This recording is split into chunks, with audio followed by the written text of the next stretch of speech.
BCCI president Jay Shah ICC അധ്യക്ഷനായേക്കുമെന്ന റിപ്പോർട്ടുകൾക്കിടെ അടുത്ത secretary പദത്തിലേക്ക് ആരെത്തുമെന്നുള്ള ചോദ്യം ഉയരുകയായിരുന്നു. BCCIയുടെ പുതിയ സെക്രട്ടറിയും BJP കുടുംബത്തിൽ നിന്നാണെന്നാണ് പുറത്തുവരുന്ന റിപ്പോർട്ടുകൾ സൂചിപ്പിച്ചിരുന്നത്. ICC ബോർഡിലെ 16 അംഗങ്ങളിൽ 15 പേരുടെയും പിന്തുണയോടെയാണ് ജയ്ഷാ ICC ചെയർമാൻ സ്ഥാനത്തേക്ക് ഇപ്പോൾ മത്സരിക്കുന്നത്. ഈ സ്ഥാനത്തേക്ക് റോഹൻ ജെയ്റ്റ്ലി എത്തുമെന്ന് ഇപ്പോൾ തീരുമാനവുമായി. BJP നേതാവും കേന്ദ്ര ആഭ്യന്തരമന്ത്രിയുമായ അമിത്ഷായുടെ മകനാണ് നിലവിലെ സെക്രട്ടറിയായ ജയ്ഷാ എങ്കിൽ മുൻ കേന്ദ്രമന്ത്രിയും BJP നേതാവുമായിരുന്ന അരുൺ ജെയ്റ്റ്ലിയുടെ മകനാണ് പകരം ഈ സ്ഥാനത്തേക്ക് സാധ്യത കൽപ്പിക്കപ്പെടുന്ന രോഹൻ ജെയ്റ്റ്ലി.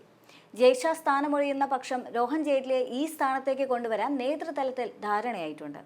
മുൻ BCCI പ്രസിഡന്റും ICC ചെയർമാനുമായിരുന്ന ജഗ്മോഹൻ ഡാൽമിയയുടെ മകനായ അഭിഷേക് ഡാൽമിയയാണ് ഈ സ്ഥാനത്തേക്ക് പറഞ്ഞു കേട്ടിരുന്ന മറ്റൊരാൾ.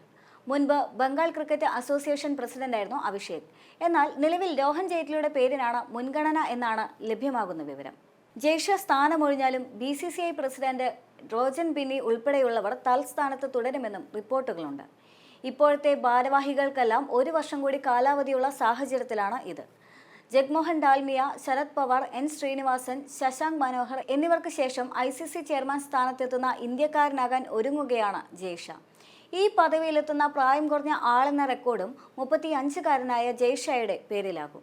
അതേസമയം നിലവിൽ Delhi and district cricket association അതായത് DDCA പ്രസിഡന്റാണ് BCCI സെക്കൻഡറി സ്ഥാനത്തേക്ക് പേര് മറിഞ്ഞേൽക്കുന്ന റോഹൻ ജെയ്റ്റ്ലി. അഭിഭാഷകനായിരുന്ന പിതാവിന്റെ പാത പിന്തുടർന്നുകൊണ്ട് അഭിഭാഷകനായി ജോലി ചെയ്തിരുന്ന റോഹനെ ഈ വർഷം ആദ്യം ഡൽഹി ഹൈക്കോടതിയിലെ കേന്ദ്ര സർക്കാരിന്റെ സ്റ്റാൻഡിംഗ് കൗൺസിലറായി നിയമിച്ചിരുന്നു.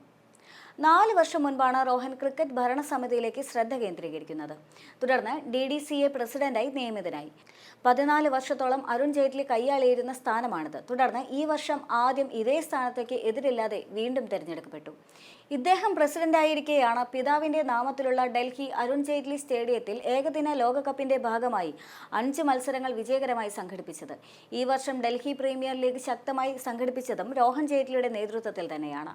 മുൻപ് BCCI വൈസ് പ്രസിഡന്റായി സേവനമനുഷ്ഠിച്ച ചരിത്രവും രോഹനുണ്ട്. അതേസമയം ജയ്ഷാ മാറിയാലും നിലവിലെ ബാക്കിയുള്ള ഭാരവാഹികൾ സ്ഥാനങ്ങളിൽ തുടർന്നേക്കും. പുതിയ ICC ചെയർമാൻ ഡിസംബർ 1-ന് ചുമതലയേൽക്കും. നിലവിൽ ഇന്ത്യൻ ക്രിക്കറ്റ് കൺട്രോൾ ബോർഡിന്റെ സെക്രട്ടറി സ്ഥാനം വഹിച്ചിരുന്ന ജയ്ഷായ്ക്ക് 2025 ഒക്ടോബർ വരെ കാലാവധിയുണ്ട്. സുപ്രീം കോടതി അംഗീകരിച്ച BCCIയുടെ ഭരണഘടനാ പ്രകാരം കാലാവധിക്ക് ശേഷം 3 വർഷം കൂടി കൂൾ ഓഫ് ടൈം പ്രകാരം വീണ്ടും തുടരാൻ ജയ്ഷായ്ക്ക് സാധിക്കും.